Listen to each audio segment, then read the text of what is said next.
وعلى آله الطيبين الطاهرين وأصحابه الميامين المنتجبين. إخوتي وأخواتي، السلام عليكم ورحمة الله وبركاته. وعظم الله أجورنا بمصابنا بأمير المؤمنين علي بن أبي طالب عليه السلام.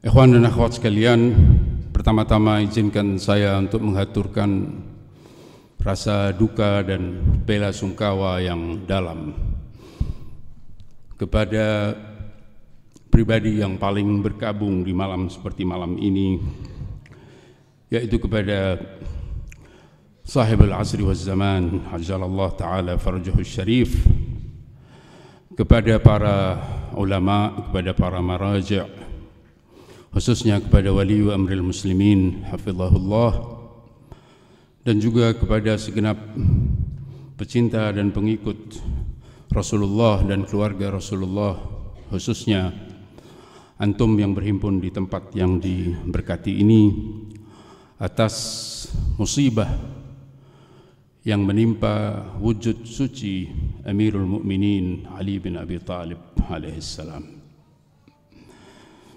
Kemudian kita semua patut bersyukur kehadirat Allah Subhanahu wa taala, di mana di malam yang mulia ini kita masih mendapatkan taufik dari Allah Subhanahu wa taala untuk berhimpun di tempat ini dalam rangka bersama-sama, selain memperingati musibah Ahlul Bait, juga dalam rangka berdoa, bermunajat, bertadarru', bertawassul untuk mendapatkan apa yang bisa diraih oleh seorang hamba untuk masa depannya, untuk keabadiannya. Kita semua tahu bahwa malam-malam Lailatul Qadar bernilai melebihi usia umumnya manusia. Artinya Allah Subhanahu wa taala memberikan karunia kepada kita semua, kita yang tidak berusia terlalu panjang, tidak seperti umat-umat terdahulu, tentu dengan modal terbatas berupa usia puluhan tahun, kita tidak akan bisa membeli keabadian kita, keabadian yang artinya adalah masa yang tanpa batas, bukan 1000 tahun, bukan 1.000.000 tahun, tapi waktu yang tidak berbatas. Tentu tidak cukup apapun yang kita persembahkan di usia kita yang hanya puluhan tahun untuk meraih kebahagiaan yang tak terbatas. Oleh sebab itu Allah memberikan kelembutannya dengan menetapkan ada masa-masa, ada waktu-waktu di mana mungkin secara durasi sama seperti malam-malam yang lain, namun secara nilai melebihi umur seseorang, yang apabila ia raih, ia dapatkan, maka ia layak mendapatkan kebahagiaan yang abadi di sisi Allah Subhanahu wa taala. Ikhwan dan akhwat sekalian, dalam sebuah hadis yang mungkin kita sering mendengarnya, Al-Imam Ja'far As-Shadiq alaihissalam menyebutkan bahwa dari 3 malam, malam ke-19, malam ke-21 dan malam ke-23, masing-masing memiliki peran dan pengaruhnya ke atas kebaikan dan karunia yang mungkin diperoleh oleh seorang hamba. Al-Imam Ja'far As-Shadiq pernah bersabda bahwa at-taqdir fi lailati 19 wal ibram fi lailati 21 wal imdha fi lailati 23. Penetapan berbagai urusan dilakukan oleh Allah di malam ke-19. Sementara pengukuhan terhadap apa yang telah ditetapkan dilakukan di malam ke-21. Dan kemudian pengesahan terhadap apa yang sudah ditetapkan dan dikukuhkan dilakukan di malam ke-23. Apa itu artinya? Artinya adalah bahwa 3 malam yang dikenal dalam budaya dan pemikiran Ahlul Bait sebagai malam-malam Lailatul Qadar, ketiga-tiganya memiliki keutamaan, ketiga-tiganya berpengaruh. Bukan berarti Lailatul Qadar hanya di salah satu dari 3 malam tersebut dan yang keduanya yang lain tidak berarti sesuatu. Tidak demikian. Dari sejak malam ke-19 hingga 21 dan sampai ke-23, ketiga-tiganya memiliki keutamaan, ketiga-tiganya berpengaruh atas nasib seseorang. Di malam ke-19 Allah menetapkan berbagai urusan selama 1 tahun ke depan. Siapa di antara umat manusia yang akan tetap mendapatkan karunia kehidupan hingga tahun depan, dan siapa yang akan segera menghadapi ajalnya. Siapa di antara mereka yang akan mengalami sakit, siapa yang akan disembuhkan dari penyakit. Siapa di antara mereka yang akan mendapatkan berkah dalam rizkinya, dalam anaknya, dalam keturunannya, dalam hartanya, dan siapa yang tidak akan mendapatkan berkah tersebut. Ketetapan-ketetapan seperti itu ditetapkan di malam seperti ini, untuk kemudian dikukuhkan di malam ke-21 dan disahkan di malam ke-23. Kita semua memiliki kesempatan di ketiga malam tersebut. Kita semua berpeluang di malam seperti ini dan juga di 2 malam kemudian untuk meminta dari Allah untuk kepentingan kita pribadi, keluarga kita, handai tolan kita, sahabat-sahabat kita, para ulama dan ustadz kita. Kita berkesempatan untuk meminta darinya untuk kemaslahatan dan kebaikan negeri yang kita cintai, untuk kebaikan dan kemaslahatan dunia Islam, dan untuk kemaslahatan dan kepentingan agama dan mazhab kita. Itu semua bisa kita mintakan dan mohonkan dari sejak malam ke-19 hingga malam ke-23. Ikhwan dan akhwat sekalian, pada kesempatan kali ini saya ingin menyampaikan bahwasanya salah satu di antara doa terbaik untuk dipanjatkan di malam-malam Lailatul Qadar adalah doa meminta dari Allah untuk husnul khatimah, untuk akhir yang baik dari kehidupan kita.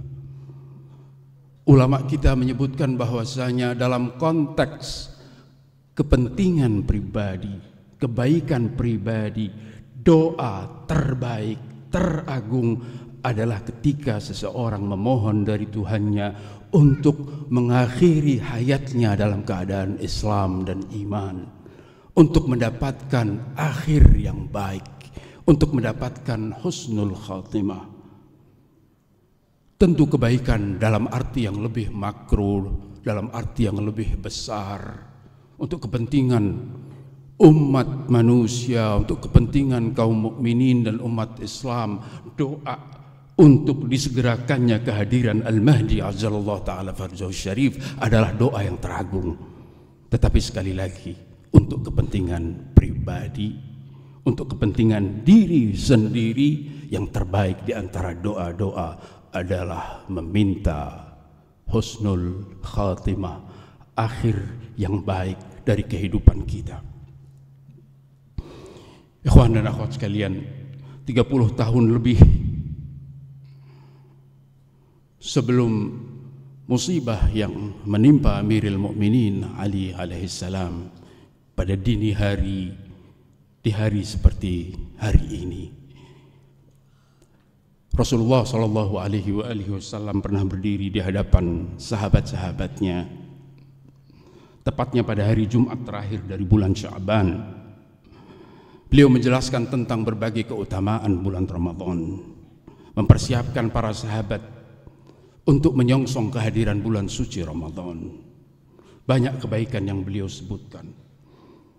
Usai pidato Rasulullah, Ali bin Abi Thalib alaihissalam yang berada tepat di hadapan Rasulullah bertanya kepadanya, "Ya Rasulullah, ma afdalul a'mal fi hadha syahr atau fi syahri Ramadan?" Perbuatan apa yang merupakan perbuatan terbaik dan paling utama di bulan Ramadan? Rasulullah menjawab, al-wara'u min maharimillah, menjauhkan diri, menjaga diri dari segala sesuatu yang diharamkan oleh Allah Subhanahu wa taala. Usai menjawab pertanyaan Ali, Rasulullah mendadak menangis. Dan Ali kembali bertanya kepadanya, "Apa yang membuat engkau menangis, wahai Rasul?" Rasul menjawab, "Aku menangis ketika mengingat apa yang akan menimpa dirimu di bulan suci Ramadan. Aku menangis dikarenakan aku menyaksikan janggut dan wajahmu berlumuran darah di bulan suci Ramadan." Ikhwan dan akhwat sekalian, mendengar warta syahadah dirinya, berita tentang peristiwa dan musibah yang akan menimpa Ali bin Abi Thalib, Ali tidak pernah bertanya kepada Rasulullah tentang kapan hal itu akan terjadi. "Wahai Rasul, di mana hal itu akan terjadi? Siapa pelakunya? Apa yang bisa aku lakukan untuk menghalanginya?" dan seterusnya. Bukan itu semua yang ditanyakan oleh Ali. Namun Ali bin Abi Thalib menanyakan tentang bagaimana aku akan mengakhiri hidupku. Beliau bertanya kepada Rasulullah, "Afi salamatin min dini?" Wahai Rasul, peristiwa yang kau kabarkan tadi, pada saat itu terjadi, apakah terjadi sementara agamaku selamat? Aku dalam keadaan berislam dan beriman dengan benar? Dan Rasulullah menjawab, "Iya, fi salamatin min dinik." Hal itu akan terjadi sementara agamamu selamat. Engkau akan mengakhiri hayatmu dalam keadaan Islam dan iman. Ikhwan dan akhwat sekalian, di tengah ketidakpastian yang terkandung di masa depan, setiap orang bisa merisaukan apa saja, bisa cemas dan galau tentang apa saja, tentang dirinya, tentang karir dan pekerjaannya, tentang kesehatan dan keselamatannya, tentang hal-hal buruk yang mungkin akan menimpa dirinya, keluarganya, atau orang-orang yang dia kasihi. Orang memiliki 1001 alasan untuk risau, untuk gelisah, untuk cemas tentang apa yang mungkin terjadi di waktu yang akan datang. Namun berbeda dari umumnya manusia, orang beriman hanya merisaukan satu hal dan bukan yang lainnya. Manusia beriman hanya merisaukan tentang bagaimana ia akan mengakhiri hidupnya. Apakah mengakhirinya dalam keadaan berislam dan beriman, mengakhiri hayatnya dengan akhir yang baik atau husnul khatimah, atau tidak. Itulah respon Ali bin Abi Thalib sebagai pemimpin kaum mukminin. Beliau hanya merisaukan bagaimana beliau akan mengakhiri hayatnya. Itu pula yang juga dirisaukan oleh para ulama besar yang pernah kita kenal. Al-Imam Khomeini ridwanullah ta'ala alaih, ketika beliau bercerita, ketika beliau menjelaskan tentang puncak harapan dan keinginannya, beliau menyebutnya sebagai akhir yang baik. Disebutkan bahwa menantu Imam Khomeini bernama almarhum Ishraqi suatu hari pernah ditanya oleh Imam Khomeini,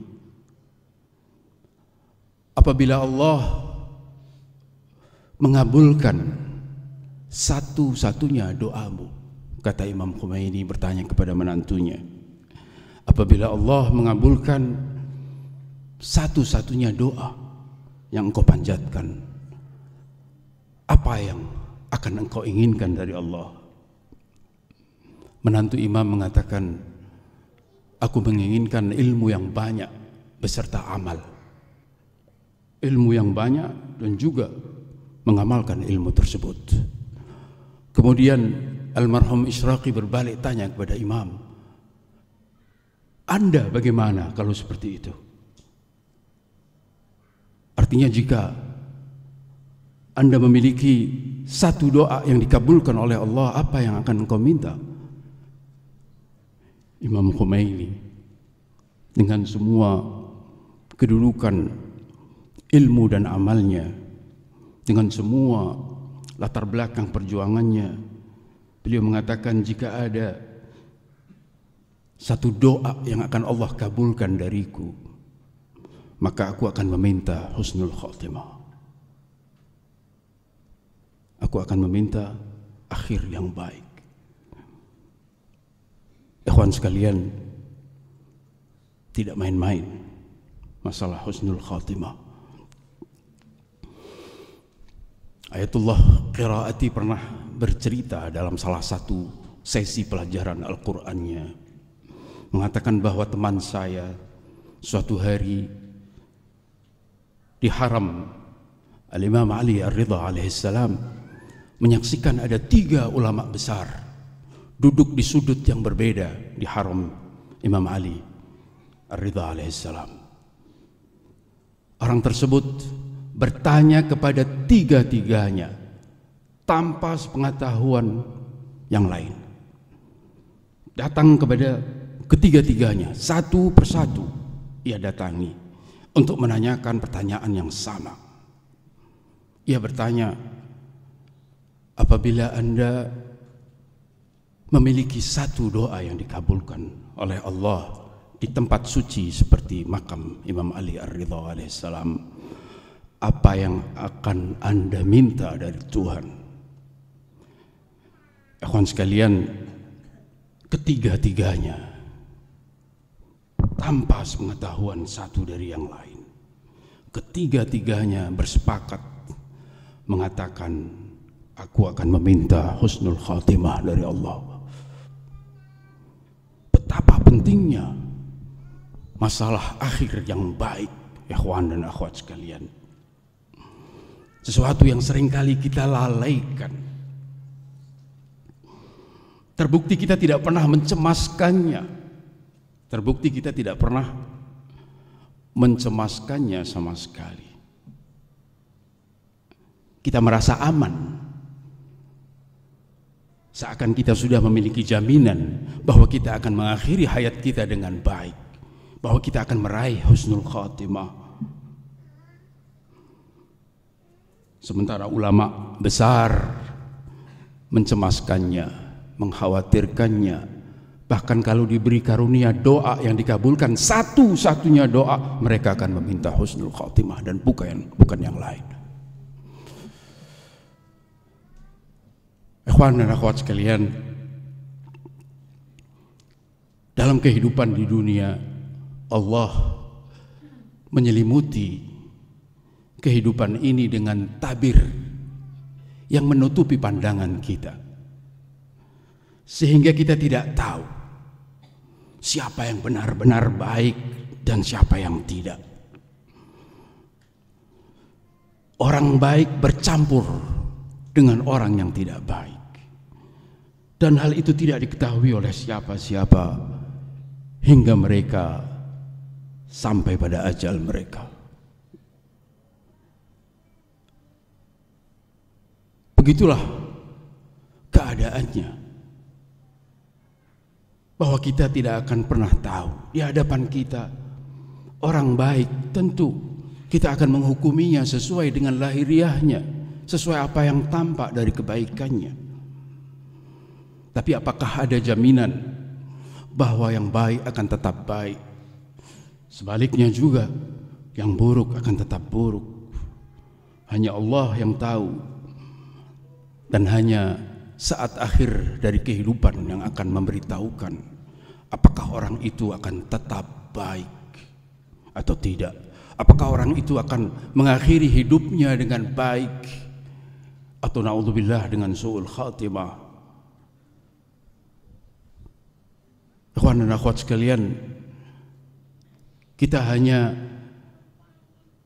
diberitahukan, dibacakan, dikenalkan bahwa sosok seperti Shimr ibn Dzil Jawshan adalah pembunuh Husain, adalah penjahat. Tapi kita jarang diperdengarkan bahwa pribadi Shimr suatu saat 20 tahun sebelum peristiwa Karbala, ia adalah pengikut Ali bin Abi Thalib. Ia bahkan pernah berperang menjadi prajurit Ali bin Abi Thalib di perang Siffin dan mengalami cedera dalam peperangan tersebut.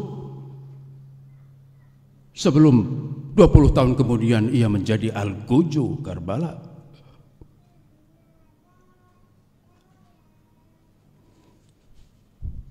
Orang seperti Zubair adalah pembela setia Ahlul Bait yang memperjuangkan hak Ali bin Abi Thalib sejak peristiwa Saqifah. Tergolong salah satu di antara para sahabat yang berkumpul di rumah Fatimah. Sebelum kemudian ia menjadi penentang Ali bin Abi Thalib dalam perang Jamal.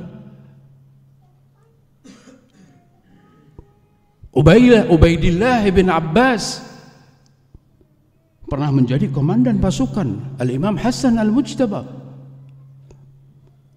sebelum kemudian ia membelot ke Muawiyah dan menjadi musuh Al-Imam Hasan. Ikhwan dan akhwat sekalian,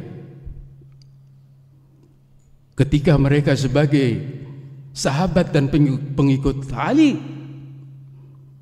tidak ada orang yang tahu, tidak ada orang yang bahkan bisa percaya bahwa suatu saat, termasuk diri mereka, tidak pernah mempercayai bahwa suatu saat mereka akan menjadi musuh Ali dan musuh Ahlul Bait.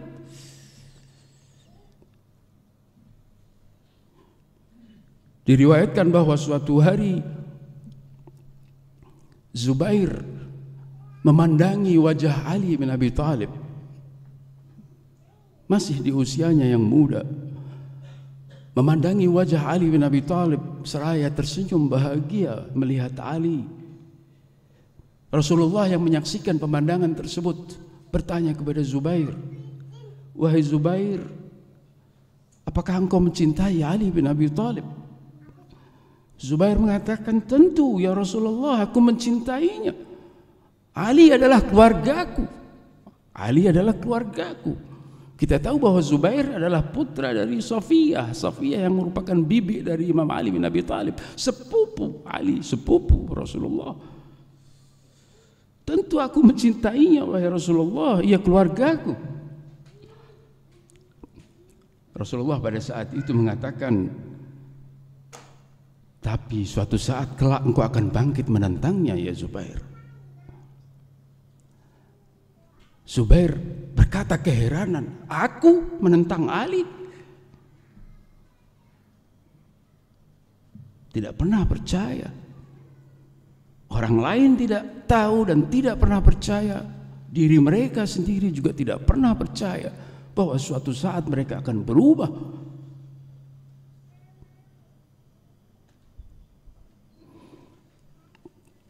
Lebih jauh ikhwan dan akhwat sekalian,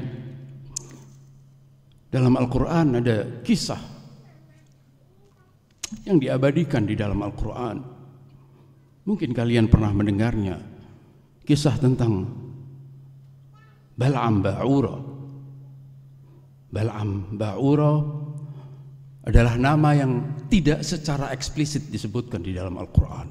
Tidak ada ayat Al-Quran yang menyebut nama Bal'am Ba'ura.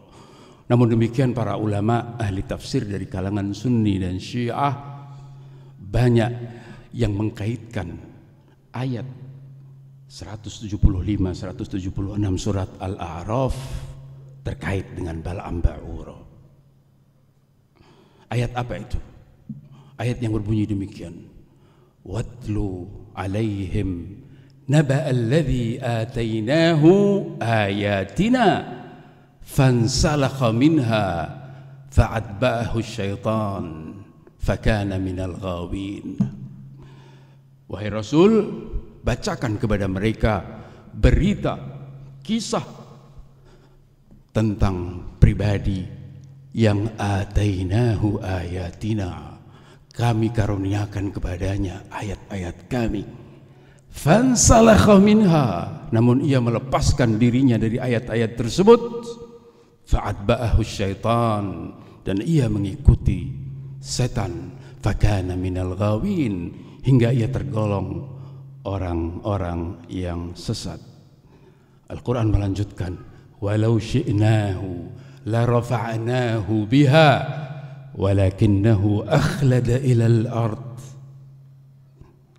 wattaba'a hawah famathaluhu kamathalil kalb in tahmil alaihi yalhath atau tatrukhu yalhath. Apabila kami berkehendak, firman Allah, kami akan tinggikan derajatnya dengan ayat-ayat yang telah kami berikan kepadanya. Walakinnahu akhlada ilal ard, namun ia cenderung kepada dunia. Wattaba'a hawa, dan mengikuti nafsunya. Sosok yang dikatakan atainahu ayatina, kami karuniakan kepadanya ayat-ayat kami, tiba-tiba menjadi perumpamaan yang sangat buruk. Allah berfirman, famathaluhu kamathalil kalb, perumpamaan dia seperti anjing. In tahmil alaihi yalhath, engkau halau anjing, ia akan mengulurkan lidahnya. Au tatrukhu yalhath, atau engkau tinggalkan anjing, tetap akan mengulurkan lidahnya. Ikhwan dan akhwat sekalian, ayat-ayat ini bercerita tentang pribadi yang pernah meraih kedudukan yang tinggi dari sisi makrifat, pengetahuan, dan juga spiritualitas, hingga Allah mengkaruniakan karunia-karunia yang besar kepadanya. Orang yang meraih makrifat yang sangat tinggi, meraih spiritualitas yang sangat tinggi, hingga layak mendapatkan karunia besar Allah. Allah mengatakan, atainahu ayatina, kami berikan kepadanya ayat-ayat kami. Para mufassirin berbeda pendapat tentang apa yang dimaksud dengan ayatina. Sebagian mengatakan bahwa yang dimaksud adalah bahwa Bal'am Ba'ura adalah orang yang dikarenakan ma'rifatnya yang dalam tentang Tuhan, ia mengenal al-ismul a'zam, ia mengenal nama agung Tuhan, yang dengan nama tersebut semua doanya dikabulkan oleh Allah. Apapun yang ia minta dikabulkan karena ia membawa al-ismul a'zam. Sebagian mengatakan bahwa ayatina di sini maksudnya adalah kemampuan dia untuk meramal, menyebutkan berbagai peristiwa yang akan terjadi di kemudian hari. Ia bisa mengetahui apa yang akan terjadi di masa depan. Sebagian mengatakan bahwa ayatina adalah kedudukan spiritual yang menyebabkan ia memiliki keramat, memiliki kemuliaan, bisa melakukan hal-hal yang di luar kebiasaan, dan berbagai makna lain untuk kata-kata ayatina yang Allah karuniakan kepada Bal'am Ba'ura. Itu yang ia peroleh. Namun Bal'am Ba'ura yang sudah memiliki latar belakang pengetahuan dan spiritualitas yang tinggi tersebut dikarenakan kecenderungannya kepada dirinya, keinginannya untuk menduduki jabatan, tidak ingin ada orang yang di atasnya,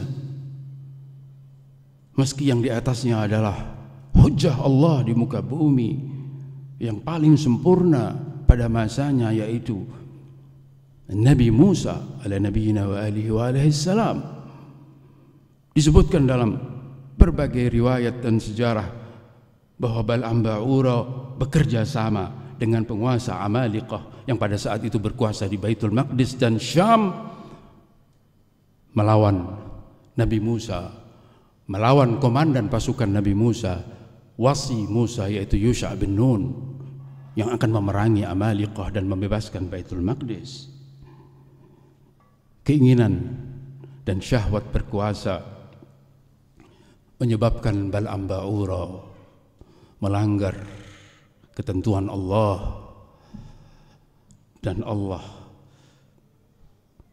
menanggalkan semua kemuliaan yang pernah Ia karuniakan kepada Bal'am Ba'ura, sehingga bagi Bal'am Ba'ura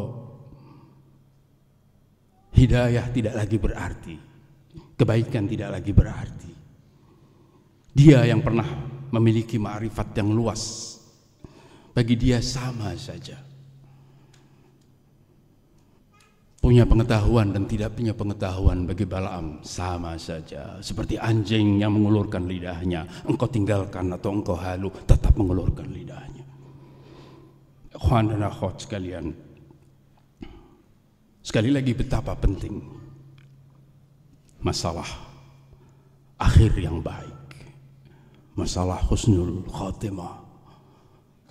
Bahkan pemegang al-ismul a'zam pun mendadak mengakhiri hayatnya tidak dengan baik, dengan su'ul khatimah. Ikhwan dan akhwat sekalian, apa yang dimaksud dengan akhir yang baik? Apa yang kita maksud dengan husnul khatimah? Ketahuilah ikhwan dan akhwat sekalian, bahwa kehidupan seseorang, kehidupan kita semua, kehidupan umat manusia terdiri dari waktu-waktu, terdiri dari momen-momen. Sejak ia dilahirkan hingga ia wafat, potongan waktu-waktu, potongan momen-momen. Itulah kehidupan manusia. Salah satu di antara momen-momen kehidupan manusia adalah momen terakhir ketika ia menghadapi ajalnya. Ketika kita berbicara tentang akhir yang baik atau husnul khatimah, maksud kita adalah bahwa manusia berada di momen akhir tersebut dalam keadaan baik, dalam keadaan Islam, dalam keadaan beriman kepada Allah Subhanahu wa ta'ala. Itulah yang kita maksud dengan akhir yang baik. Itulah yang kita maksud dengan husnul khatimah. Untuk siapa? Untuk semua orang.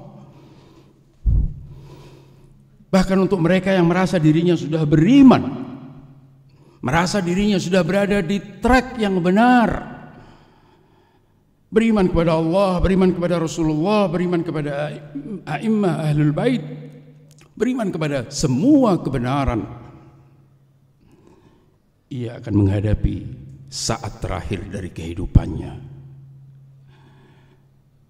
yang bisa jadi ia lewatkan dalam keadaan baik atau tidak baik.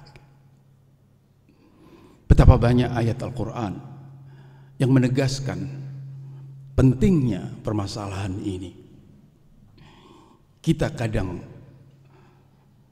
cenderung mengabaikannya karena kita terlalu percaya diri bahwa kita sudah beriman, bahwa kita sudah menyandang kebenaran-kebenaran. Tapi coba perhatikan nasihat Allah kepada siapa? Kepada kaum beriman Ya ayyuhalladzina amanu. Yang diseru bukan orang yang belum beriman. Ya ayyuhalladzina amanu ittaqullaha haqqa tuqatih wa la tamutunna illa wa antum muslimun. Peringatan kepada siapa? Kepada yang sudah beriman. Bukan yang mengaku beriman. Beriman, betulan sekarang sudah beriman. Tapi urusan kalian belum selesai. Wala tamutunna illa wa antum muslimun. Pesan dan nasihat yang sama disampaikan oleh para nabi, oleh Nabi Ibrahim, oleh Nabi Yakub. Kepada siapa? Kepada putra-putranya. Siapa putra-putranya? Anbiya. Putra-putranya adalah anbiya. Nabi Ibrahim punya putra bernama Ismail, punya putra bernama Ishak. Yakub punya putra bernama Yusuf. Tetapi pesan Nabi Ibrahim dan pesan Yakub disebutkan dalam Al-Quran. Wa wassa biha Ibrahimu banihi wa Yakub ya baniya inna Allah astafa lakumuddin wa la tamutunna illa wa antum muslimun. Wa la tamutunna illa wa antum muslimun. Ibrahim dan Yakub memesankan apa yang dinasihatkan oleh Allah untuk kaum mukminin, bahwa kalian juga harus mencemaskan. Wala tamutunna, jangan sampai mati kecuali dalam keadaan Islam. Ikhwan dan akhwat sekalian, di dalam Al-Quran ada istilah ar-rasikhun. Ar-rasikhun bukan semata-mata orang yang berilmu, tetapi orang yang memiliki ilmu yang sangat mendalam. Dalam salah satu ayat Al-Quran disebutkan bahwa Allah menurunkan Alkitab dalam keadaan sebagiannya adalah hal-hal yang gamblang jelas, muhkamat, sebagiannya mutasyabihat. Orang-orang yang sakit hati mereka, ada penyakit di hati mereka, mereka mencari-cari takwilnya, padahal tidak ada yang mengetahui takwilnya kecuali Allah. Warasikhun, dan orang-orang yang memiliki ilmu yang dalam. Warasikhuna fil ilmi yaquluna amanna bih kullun min 'indi rabbina wa la yatadhakkaru illa ulul albab. Para rasikhun, mereka meyakini Al-Quran apa adanya, beriman, menyatakan keimanan mereka. Baik, lanjutan dari ayat tersebut, apa yang dikatakan oleh ar-rasikhin yang menyatakan keimanan mereka kepada Al-Quran? Al-Quran menyebutkan bahwasanya para rasikhun memanjatkan doa kepada Allah, Rabbana la tuzigh qulubana ba'da idh hadaitana wa hab lana min ladunka rahmah innaka antal wahhab. Ya Allah, jangan Engkau selewengkan hati kami. Rasikhun memiliki ilmu yang dalam, beriman kepada Allah, beriman kepada isi Al-Quran, tetapi mereka tetap mencemaskan akhir yang tidak baik untuk diri mereka, sehingga mereka memanjatkan doa, Rabbana, ya Allah, meski sekarang kami beriman, tetapi jangan pernah Engkau selawengkan hati ini ya Allah setelah Engkau memberikan hidayah kepadanya. Ikhwan sekalian, ayat yang menjelaskan bahwasanya ar-rasikhun memohon dari Allah akhir yang baik, memohon dari Allah keterjagaan iman mereka hingga akhir hayat, menandakan beberapa kebenaran, menegaskan beberapa poin kebenaran yang patut kita catat, patut kita garis bawahi. Apa kebenaran-kebenaran tersebut? Yang pertama adalah bahwa memang penting seseorang berada di jalur kebenaran. Sangat penting seseorang dalam keadaan terbimbing dan mendapatkan hidayah. Penting kita semua memastikan bahwa kita di jalur yang benar, bahwa kita beragama dengan benar, bahwa kita bermazhab dengan benar. Itu semua penting. Namun yang lebih penting adalah tetap berada di jalur ini hingga akhir hayat. Tidak cukup Anda yakin bahwa Anda berada di jalur yang benar. Itu karunia Tuhan, patut kalian syukuri.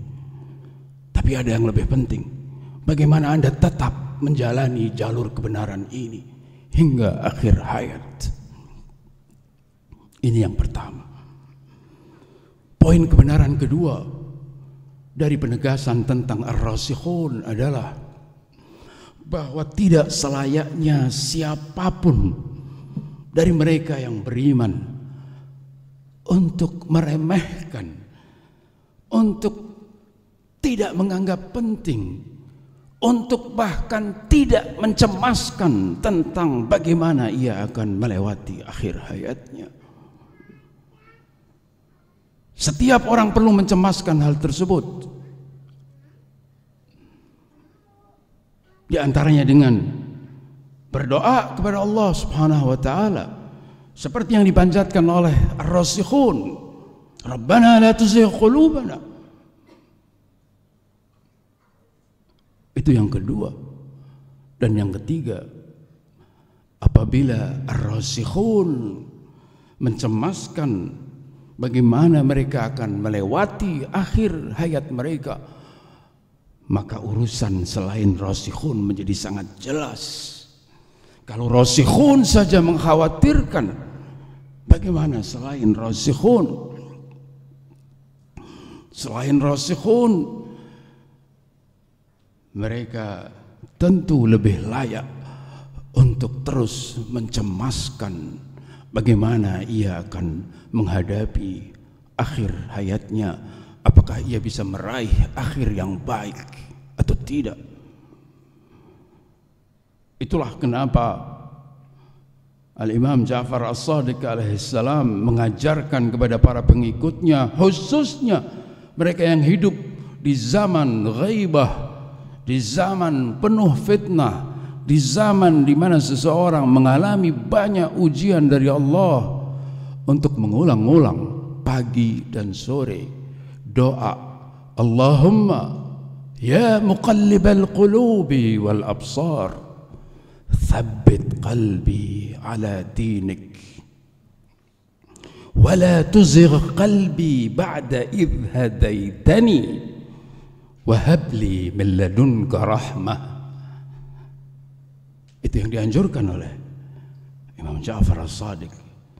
Ya Allah, wahai Zat yang membolak-balikkan hati dan pikiran, ya muqallibal qulubi wal absar, tsabbit qalbi ala dinik, tetapkan hatiku jangan sampai pernah berubah, tetap menetapi agamamu. Wala tuzigh qalbi ba'da idh hadaitani, jangan selewengkan hatiku setelah engkau memberikan hidayah kepadanya. Itu doa yang dipanjatkan, yang diajarkan oleh Imam Ja'far As-Shadiq kepada para pengikutnya, kepada para penanti Al-Hujjah,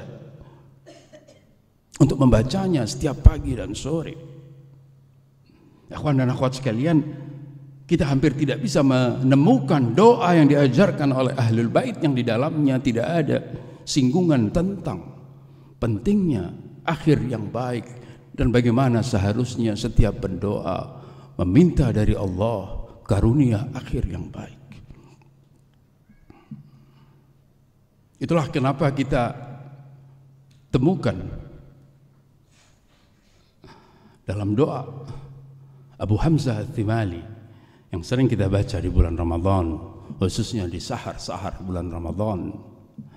Di antaranya pendoa diperintahkan untuk membaca doa yang berbunyi, Allahumma inni as'aluka imanan la ajala lahu duna liqa'ik. Ya Allah, aku memohon darimu keimanan yang tidak ada batasnya hingga bertemu denganmu. Imanan la ajala lahu duna liqa'ik. Artinya pertahankan keimanan ini ya Allah sampai aku bertemu kepadamu.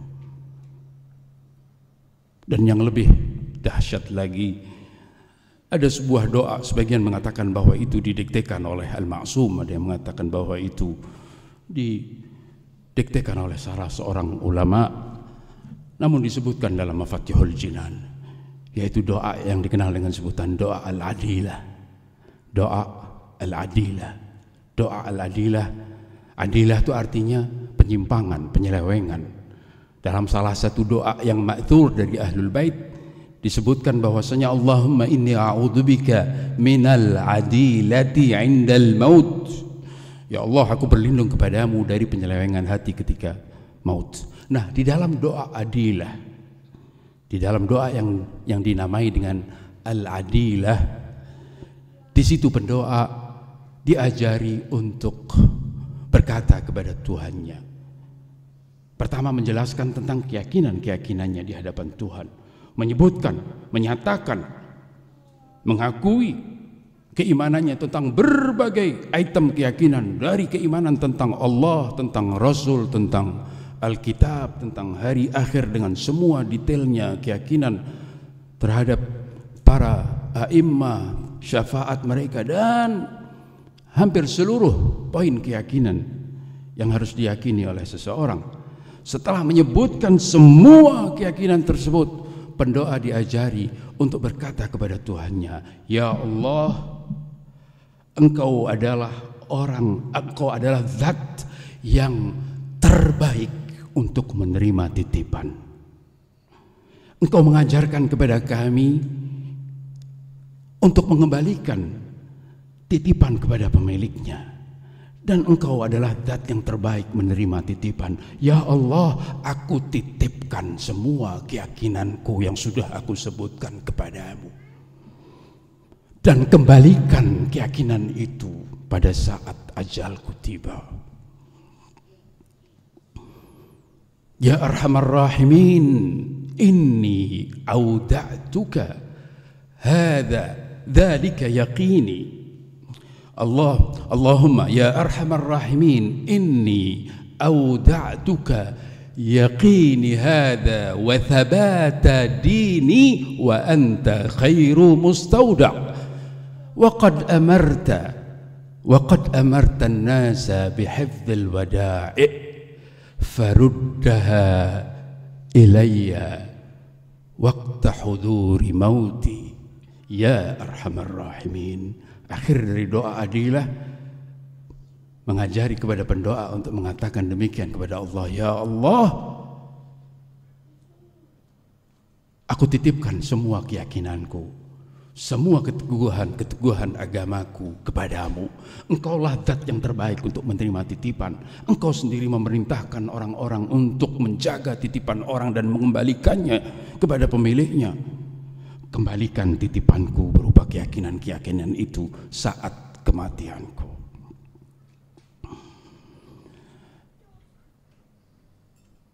Permasalahannya sedemikian penting sehingga setiap doa yang diajarkan Ahlul Bait menyinggung masalah bagaimana seseorang memohon agar ia bisa tetap dalam keadaan berislam dan beriman pada saat melewati akhir hayatnya.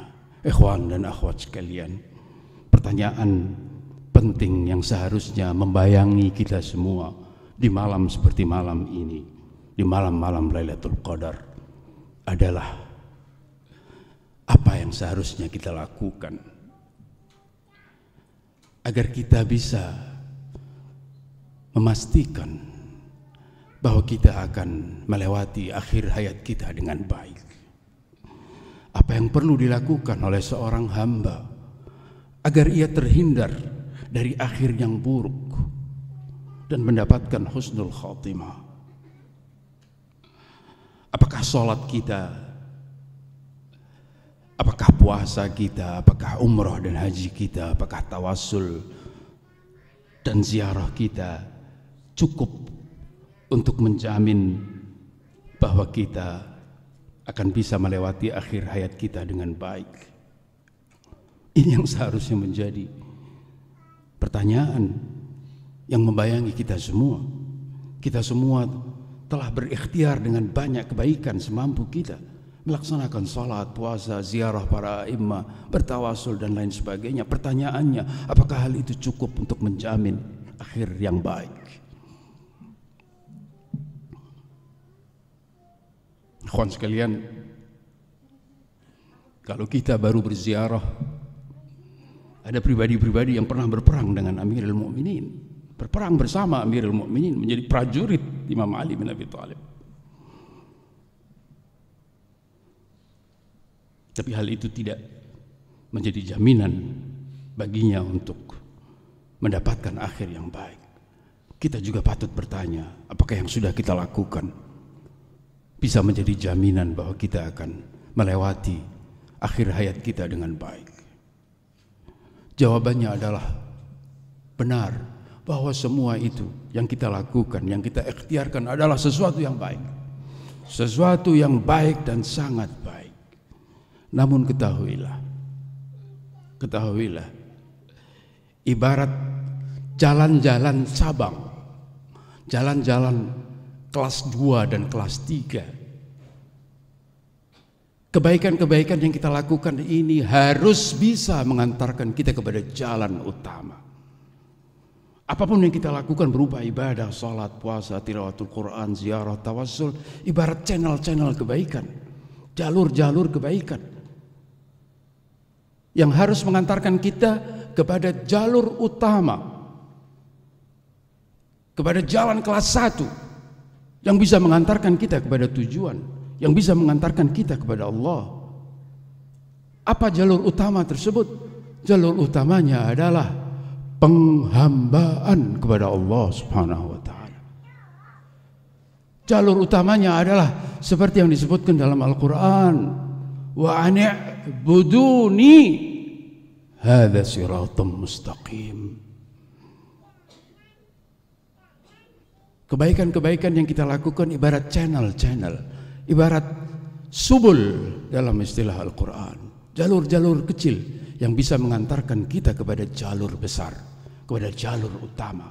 Yang penting adalah sampai kepada jalur utama tersebut, dan jalur utamanya adalah penghambaan, menghamba kepada Allah. Tentu berbeda dengan beribadah kepadanya. Menghamba kepada Allah tentu berbeda dengan sekedar berbuat kebaikan dalam bentuk apapun. Menghamba kepada Allah adalah ketika seseorang menyerahkan dirinya secara total kepada kehendak Allah Subhanahu wa ta'ala, melakukan semua tugas dalam situasi yang berbeda-beda sesuai ketentuan Allah dan karena penghambaan kepadanya. Kapan sholat, kapan tidak sholat, kapan puasa, kapan tidak puasa, seluruhnya mengikuti ketentuan Allah. Sebagaimana tidak berpuasa terkadang menjadi maksiat, berpuasa pun terkadang menjadi sebuah maksiat. Meski tidak sholat adalah maksiat, sholat pun dalam situasi tertentu seperti wanita yang berhalangan bisa menjadi sebuah maksiat. Menghamba kepada Allah adalah ketika melaksanakan tugas sesuai ketentuan Allah Subhanahu wa ta'ala. Dalam situasi yang berbeda, ia ikuti. Kadang sholat, kadang tidak sholat, khususnya untuk perempuan di sini. Kadang puasa, kadang tidak puasa.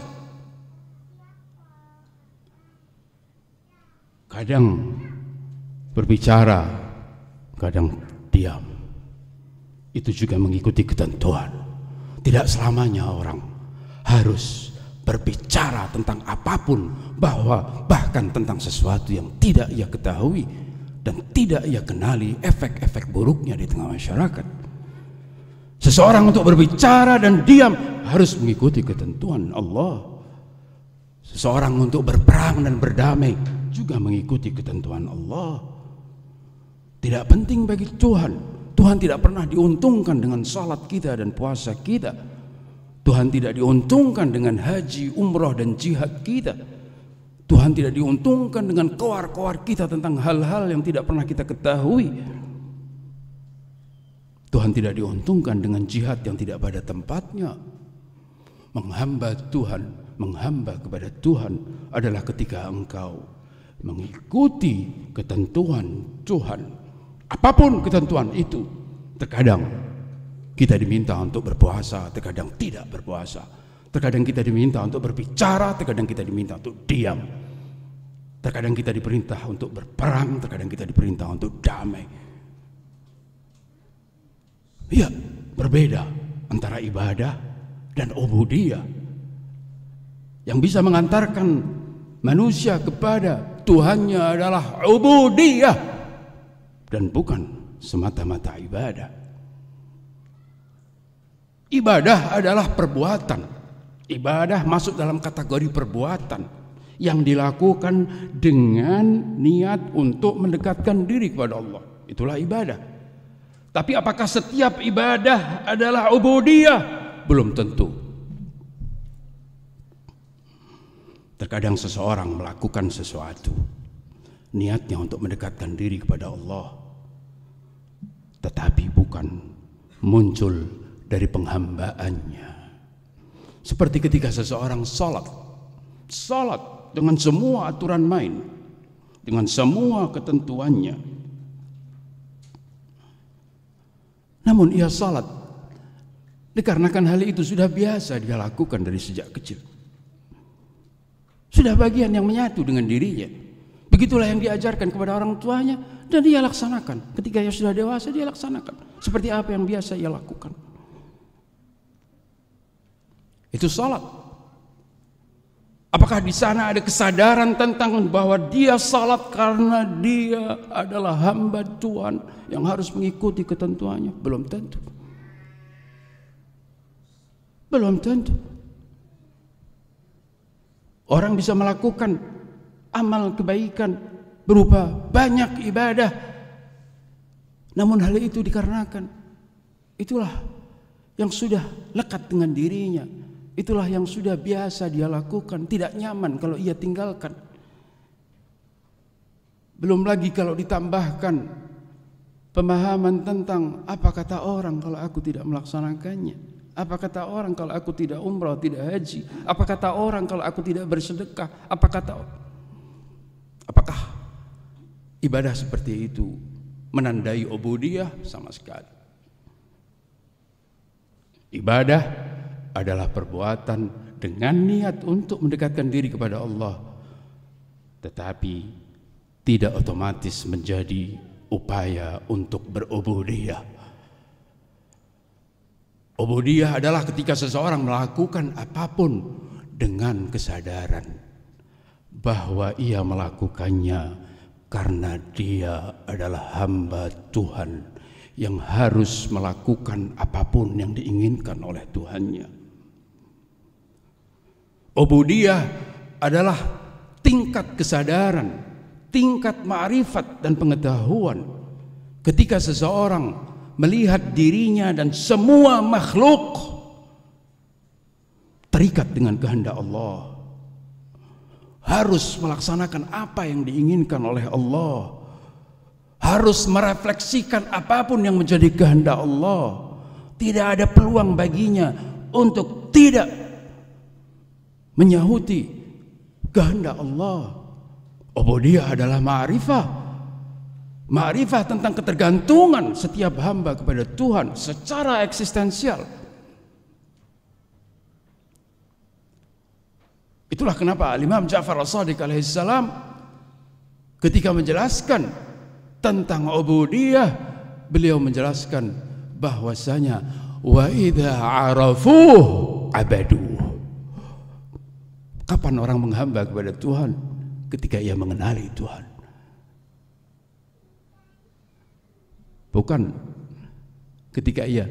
Kapan orang beribadah kepada Tuhan? Orang beribadah bisa dia tidak tahu apa-apa. Dia bisa salat sementara dia tidak punya ma'rifat apapun tentang Tuhannya. Selain bahwa Tuhan ada, Tuhan esa, titik. Orang bisa melakukan ibadah sementara dia tidak punya ma'rifat. Sementara Imam Ja'far Shadiq mengatakan wa idza arafu abadu. Ketika orang mengenalnya, maka ia bukan beribadah kepadanya, menghamba kepadanya. Karena ubudiyah adalah bagian dari ma'rifat. Ubudiyah adalah ketika seseorang menjadikan Allah sebagai poros dalam hidupnya, menata semua urusan kehidupannya bersama Allah dan untuk Allah, menyingkronasi semua apa yang ia lakukan dengan kehendak-kehendak Allah. Itulah ubudiyah. Ikhwan dan akhwat sekalian, ubudiyah secara sederhana bisa kita samakan dengan ketakwaan kepada Allah. Kalian tahu apa arti takwa? Arti takwa secara sederhana adalah menjalankan perintah Allah dan meninggalkan larangan-larangannya.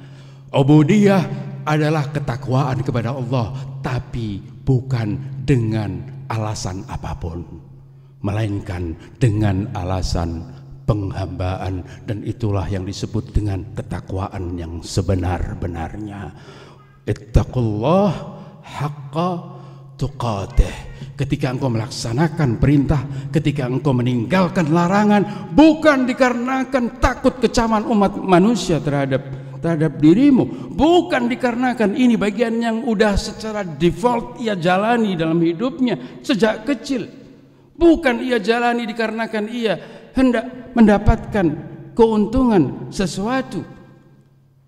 Melaksanakan perintah Allah, begitu juga meninggalkan larangannya karena kesadaran bahwa dia adalah hamba.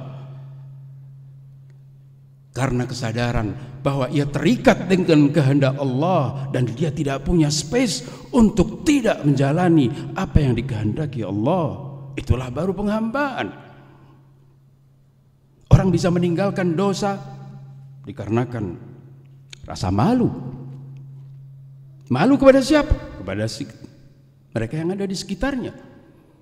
Malu kepada orang tuanya, malu kepada gurunya, malu kepada teman-temannya. Apakah ini ketakwaan?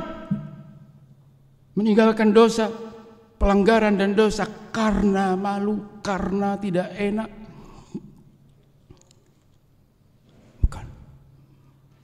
Ketakwaan secara lahiriah ya, tapi bukan ittaqullah haqqa tuqatih. Ketakwaan yang sebenar-benarnya. Apabila engkau melaksanakan kewajiban, apabila engkau meninggalkan dosa dan pelanggaran, hal itu engkau lakukan karena kesadaranmu bahwa engkau adalah hambanya yang terikat dengan kehendak-kehendaknya. Bahkan ketika ia mencintai Rasulullah dan Ahlul Bait, bahkan ketika ia mentaati Rasulullah dan Ahlul Bait, hal itu ia lakukan karena itulah kehendak Allah. Itulah kehendak Allah dalam rangka meraih keridhaannya. Aku taat, aku cinta kepada Rasulullah dan Ahlul Bait. Ikhwan dan akhwat sekalian, berbicara tentang ketakwaan yang sebenarnya, di mana orang melandasi sikap-sikapnya dalam melaksanakan kewajiban, dalam meninggalkan pelanggaran dan dosa dengan kesadaran bahwa dia seorang hamba. Ketahuilah bahwa di dalam ketakwaan ada dua unsur.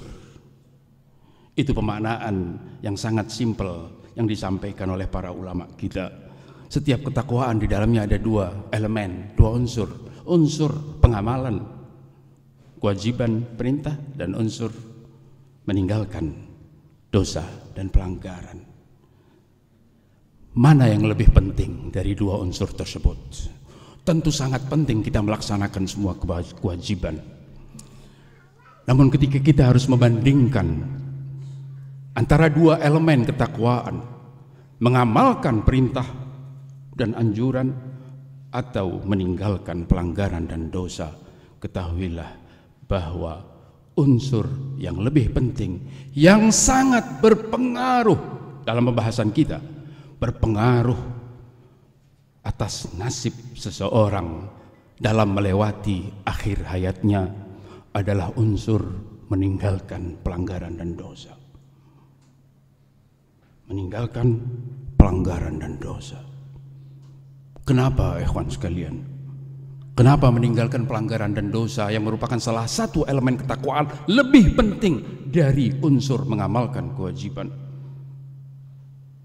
Dikarenakan pelanggaran dan dosa adalah faktor yang paling ampuh untuk mengantarkan seseorang kepada ingkar terhadap kebenaran, sehingga ia akan melewati akhir hayatnya dalam keadaan tidak beriman.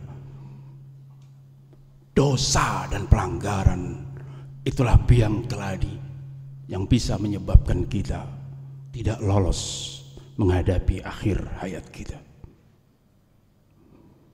Dengarkan apa yang difirmankan Allah. Thumma kanat aqibatul ladzina asa'us su'a an kadzabu bi ayatina. Ini ayat yang paling mengerikan. Thumma kanat aqibatul ladzina asa'us su'a an kadzabu bi ayatina. Akibat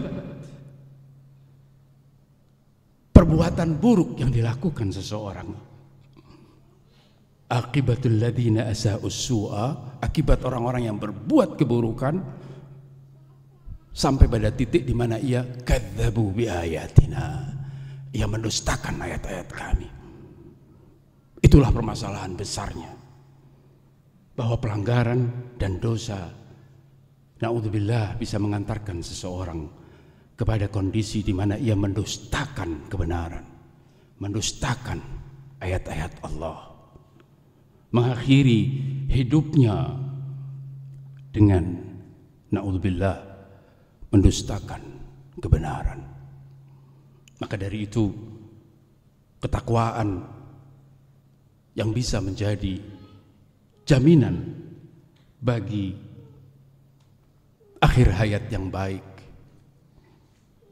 adalah ketakwaan yang utamanya menekankan permasalahan jangan ada pelanggaran, jangan ada dosa.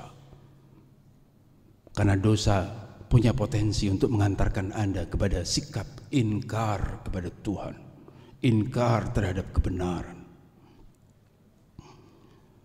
Kembali kepada pertanyaan Imam Ali yang disampaikan setelah Rasulullah mengakhiri pidatonya di Jumat terakhir bulan Sya'ban.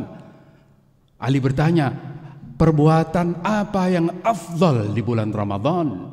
Apa kata Rasulullah? Bukan membaca Quran sebanyak mungkin, bukan sedekah, bukan perbuatan kebaikan lainnya, ibadah-ibadah lainnya. Tentu itu semua baik untuk dilakukan, tetapi kalau berbicara yang afdal, al-wara'u an maharimillah, meninggalkan apa yang diharamkan, itu yang afdal. Karena efeknya yang sangat buruk ketika seseorang berada dalam kondisi melanggar Tuhannya. Ikhwan dan akhwat sekalian, sekali lagi faktor penghambat bagi kita untuk bisa bertakwa dengan benar, untuk bisa menghamba kepada Tuhan, adalah keterikatan kita. Keterikatan kita kepada hal-hal selain Allah, apapun. Kita yang terikat kepada dunia, kepada harta benda, kita yang terikat kepada kedudukan, kita yang terikat kepada sesuatu di luar apa yang dikehendaki Allah, bisa menjadi faktor yang menghambat penghambaan kita.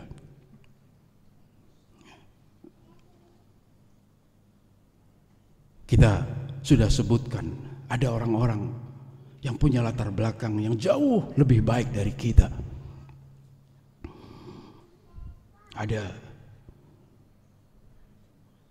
Ada Shemer yang selalu kita kutuk, punya stok perjuangan, punya credit point, berperang dengan Ali, meneteskan darahnya, cedera dalam peperangan Siffin. Ada Zubair, memiliki sejarah perjuangan yang luar biasa. Ketika ia terbunuh, Ali melihat pedangnya dan mengatakan betapa pedang ini menghilangkan rasa sedih dari wajah Rasulullah. Ada orang-orang, ada Bal'am Ba'ura yang memiliki latar belakang ma'rifat dan pengetahuan yang sangat tinggi. Dan di atas semuanya ada iblis, kawan sekalian.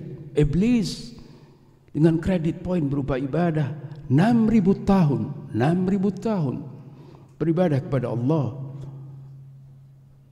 Tapi semua kredit yang dimiliki oleh orang-orang tersebut gagal memelihara mereka untuk tetap menghamba kepada Tuhan. Gagal. Iblis ibadah ribuan tahunnya gagal untuk mempertahankan dia menjadi makhluk yang menghamba kepada Tuhannya. Sejarah banyak orang di masa lalu, perjuangan mereka gagal untuk bisa mempertahankan mereka tetap berada di jalur agama. Ilmu pengetahuan yang sangat tinggi juga gagal untuk bisa mempertahankan mereka tetap berada di jalur kebenaran. Ikhwan dan akhwat sekalian, kenapa hal itu? Karena mereka punya keterikatan kepada selain Allah. Iblis punya keterikatan pada dirinya, sikap takabur, tidak ingin ada yang lain yang lebih mulia darinya. Para pejuang yang pernah berjuang di jalan Allah punya kecenderungan kepada dunia. Dunia menghambatnya untuk bisa bertahan beragama dengan benar. Bal'am Ba'ura juga demikian, syahwat kepada kedudukan, tidak ingin ada yang di atasnya, menyebabkan ia gagal untuk menjadi hamba Allah. Ikhwan dan akhwat sekalian, semua keterikatan itu ada pada diri kita dan ditambah yang lain-lain. Berbicara tentang takabur, berbicara tentang keinginan, kecenderungan kepada dunia, kecenderungan kepada kedudukan, seluruhnya ada pada kita plus yang lain-lain, kecenderungan yang lain-lain. Di saat yang sama kita tidak memiliki kredit poin seperti yang mereka miliki.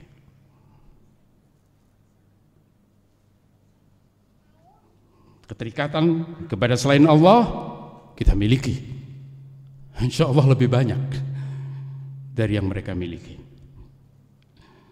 Sementara stok dan kredit poin berupa ibadah dan kebaikan yang lain, perjuangan, belum kita miliki. Apa itu artinya? Artinya kita semua harus mawas diri betapa kita rentan untuk terjerumus kepada situasi yang tidak baik.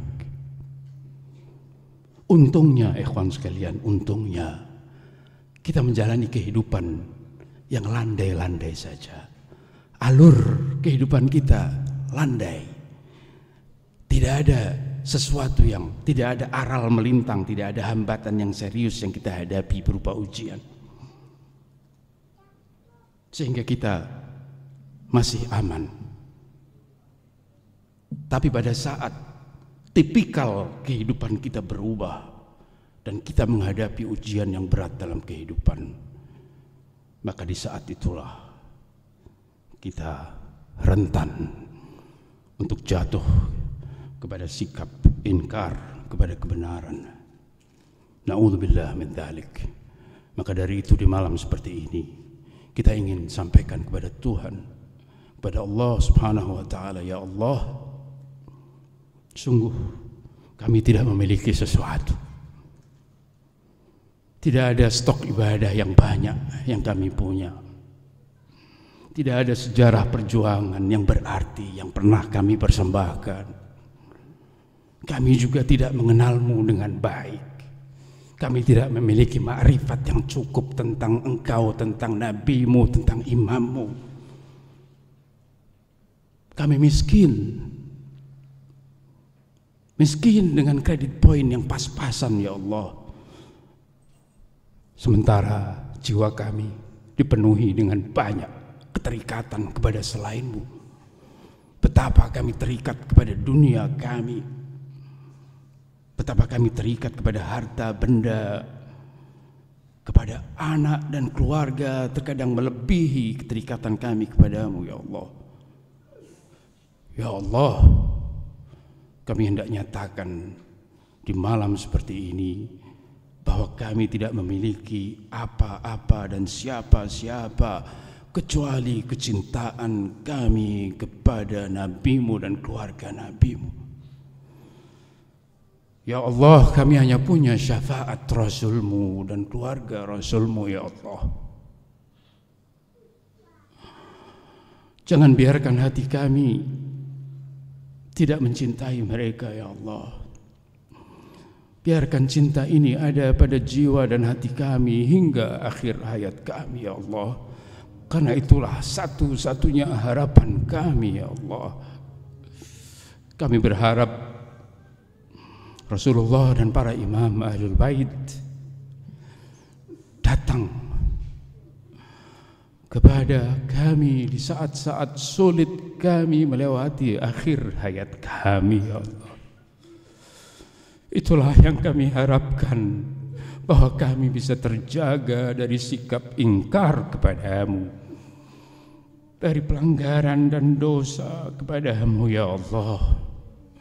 Ya Allah, biarkan Rasulullah, biarkan Ali, biarkan Fatimah, Hasan dan Husain berkenan mendatangi kami di akhir hayat kami, hingga kami terselamatkan dari bahaya su'ul khatimah. Ya Allah, kami suka melanggar, kami suka berdosa, tapi hal itu kami lakukan bukan karena kami ingkar kepadamu, ya Allah. Kami tetap meyakini Engkau sebagai Tuhan kami, sebagai pencipta kami. Kehendak-kehendak-Mu berlaku ke atas kami. Kami tetap meyakini Quran-Mu sebagai sumber dari hukum dan ketentuan-ketentuan-Mu. Betapa mulianya Quran di mata kami, ya Allah. Meski terkadang kami melanggar isinya, melanggar perintah dan larangannya, ya Allah. Ya Allah, kami hendak tunjukkan penghormatan kami kepada Quran-Mu dan kepada Ahlul Bait dengan bertawasul kepada mereka, dengan menghadap-Mu, menyebut nama mereka, membawa Al-Quran suci, menyebut nama ma'sumin, agar Engkau tidak menolak permohonan kami, ya Allah.